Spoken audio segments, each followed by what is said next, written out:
কাল শুভ বড়দিন উদযাপনে রাজধানীতে কোনো নিরাপত্তা ঝুঁকি নেই বলে জানিয়েছেন ডিএমপির সিটিটিসির অতিরিক্ত কমিশনার মাসুদ করিম। দুপুরে রাজধানীর কাকরাইল চার্চে নিরাপত্তা ব্যবস্থা পরিদর্শনে গিয়ে তিনি কথা বলেন। এদিকে বিশ্বের অন্যান্য দেশের ন্যায় বাংলাদেশের খ্রিস্টান ধর্মানুসারীরাও এদিন যথাযথ ধর্মীয় ভাবগাম্ভীর্য ও আচারাদি, আনন্দ উৎসব এবং প্রার্থনার মধ্য দিয়ে শুভ বড়দিন উদযাপন করবেন।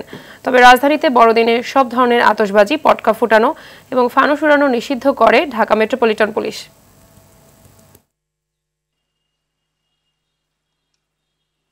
সবচেয়ে বড় ধর্মীয় উৎসব শুভ বড়দিনের পরপরই আছে 31st নাইট এবং নতুন বৎসরের উপলক্ষে আপনার যে প্রস্তুতি দরকার আমরা নিয়েছি, বিশেষ করে ঢাকা শহরের যে অঞ্চলগুলোতে এই উদযাপনগুলো বেশি হয়ে থাকে সেখানে আমরা বাড়তি নিরাপত্তা নিয়েছি।